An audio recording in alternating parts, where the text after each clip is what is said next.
Welcome back, guys, to another video brought to you by Literary Pharaoh. This video, I'm going to be talking about Coach Prime and their accomplishments, plural, this season.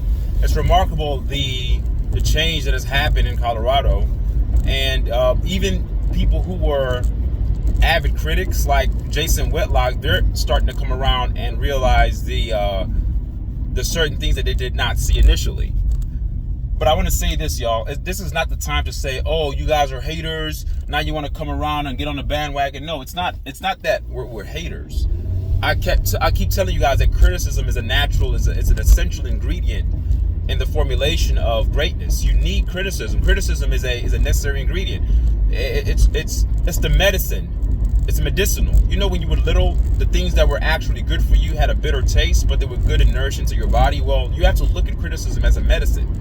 You can't have everybody clapping for you. It kills the incentive to be great, and it kills the ability to walk into the pathways of humility. In other words, if you continue to get praise from everybody and no one criticizes anything that you do, then you get into a state of comfortability that hinders the progress of progressing into a greater person. Believe it or not, you guys may think that Deion or Coach Prime doesn't listen to his critics. He does. And I'm not saying that he listens to them to do what they're telling him to do. That's the way you improve. Remember when you were in school, when you turned in an assignment, whether you were in middle school or high school, and if every time you turned in an assignment and your teacher had a bunch of check marks and you got hundreds on everything that you did, then you would have this false perception of yourself that you were always correct. And in actuality, no one's perfect and no one's ever correct all the time. The criticism, the feedback that you're receiving when you get an X, the incorrect symbol on your paper, it shows you that there was something wrong that you did. So you need to go back over your work, all right, review that item that you did not get correct and correct yourself. That's what criticism does. Now, it does not mean that you have to agree with the criticism. But I believe that the criticisms were warranted because people were worried in the beginning because there was a lot of talk by Coach Prime. But you understand, even on Jason Whitlock's show, he was talking to Joe Klatt. He said, and I believe this to be true. I believe that the amount of pressure that Coach Prime put on himself, I think he did that intentionally because he says, "I'm not a loser. I don't have a losing mindset." If you listen to the press conference that he had, the post-game conference that he had after the blowout win against Oklahoma State 52-0, he said, "Look, I'm not wired that way." I mean, I wonder, reporters asked him, winning 9 games or something like that, is this what you envision? He says, "No, I envision winning out." Like, I don't. And when he said that, I laughed. I'm like, he's right. Like, that's why Coach Prime talks the way he does, because he's confident. He's confident about his abilities to reach young men, and he just has a certain aura about himself that he functions on the level of greatness, and he wants to conquer and dominate. And so that's why he's always saying, "No, I want teams to know who we are, so they can know who they are. If you know who we are, then you'll know that you're inferior to us. And once we've won that psychological battle inside the mind, then the game is over with. Before the ball is even kicked off, before the first tackle, before the first play, you've already lost psychologically, and therefore the physical battle you're going to lose too. Because once you lose the mental battle, you're fucked. You're fucked physically. So, with that being said, Coach Prime is one to put pressure on himself, but that's going to come with criticism.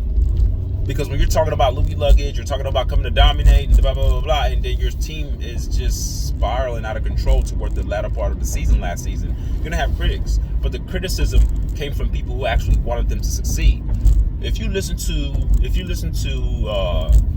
Jason Whitlock, he doesn't sound like a person that hated Coach Prime personally.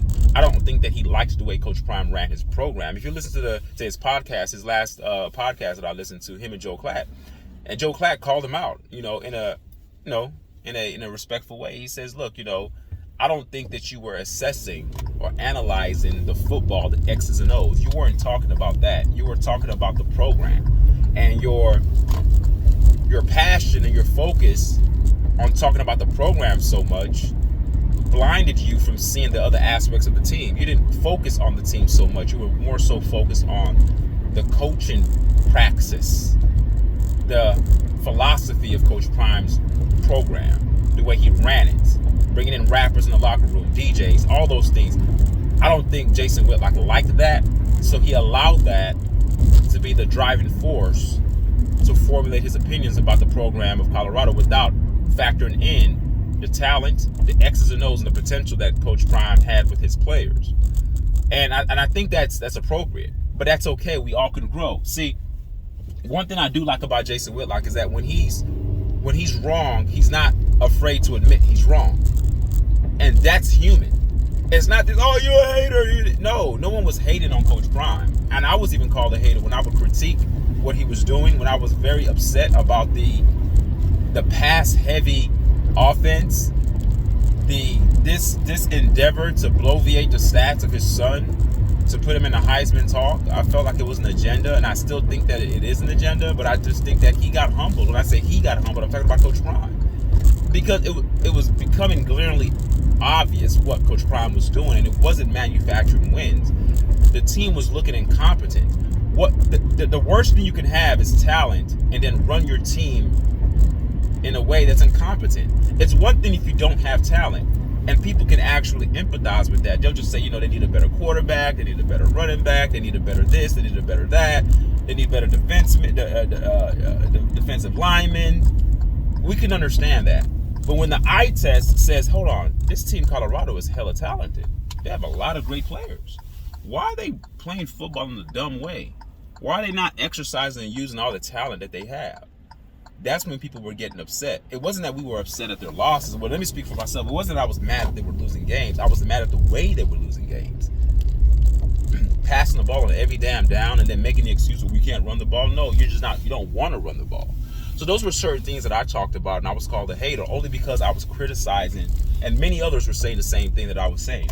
Many people who have larger platforms than me, they were saying the same exact thing that I was saying. And you don't think Coach Prime heard that? So Coach Prime had to sort of change his philosophy. You can't come into college football doing your own college thing. I mean, he had to change his approach, incorporate a more pro-style type of offense, and incorporate the run. And I'm not saying that you have to run the ball half of the time of passes, but you have to run the ball enough to complement the talent that you have. That's what complementary football is using all the aspects of your team. So I'm very proud of Coach Prime and what they've accomplished. And leave a comment, tell me what you guys think about this year of them being 9-3. All right, peace. Till next time.